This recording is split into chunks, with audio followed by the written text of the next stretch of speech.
All right, getting straight into the top 5 news stories of the day. Call it good holiday spirits or just a really strong desire to get home for vacation. Either way, Congress finally agreed to pass a $1.1 trillion spending bill and successfully avoided another government shutdown.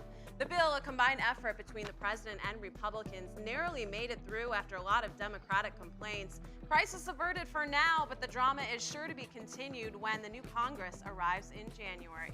And another item the president is throwing his weight behind is the measure legalizing marijuana in D.C. Of course, back in November, D.C. voters approved a referendum to legalize the possession of up to 2 ounces of pot or up to 3 plants for personal use.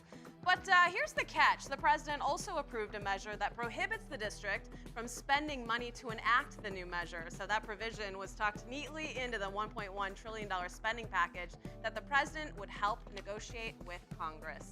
And in other news, thousands are without power this morning after the strongest storm in years pummeled the West Coast yesterday, hitting Northern California and parts of Oregon the worst. One man died in Oregon after a tree fell on the tent he was sleeping in.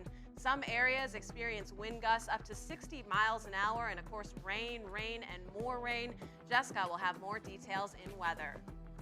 And in the midst of that crazy storm hitting Northern Cali, cops in San Diego were dealing with a crazy standoff. So as you can see here, a little boy running for safety on a freeway after a tense standoff between his father and police. 4 kids ended up being rescued from their father, Daniel Perez, who was a person of interest after his wife Erica and their kids were reported missing on December 9th. The hunt and eventual standoff was prompted by cops finding a dead woman's body in the trunk of a car belonging to the family. The woman has not been positively identified yet. And last from your top 5 headlines, the fallout from the Sony hacking scandal is getting worse, so much so that the press was blocked from last night's premiere of The Interview. Most of the drama coming from private emails leaked bashing certain actors, but grabbing the biggest headlines are racially tinged email exchanges between Sony Films co-chair Amy Pascal and Oscar-winning producer Scott Rudin about President Obama.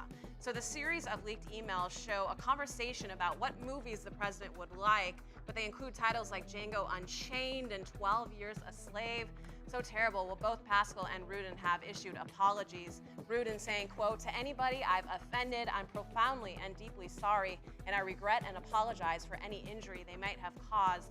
And Pascal issuing her own statement saying in sum, quote, "The content of my emails to Scott were insensitive and appropriate, but are not an accurate reflection of who I am."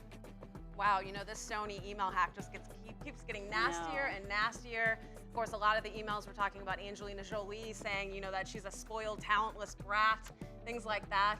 You know, if North Korea is behind it, I think it's going to be some big serious things happening. But do you think this can officially affect how Sony's going to be going in the future? It'll affect them personally, and I wonder if there were people like actors who had experienced or seen that, and you know, now that it's out there, they're thinking this is karma for the way you probably treated me or things you said about me. You can do all the apologies you want, but it's not going to take back those terrible words that they're saying. What's so done is done.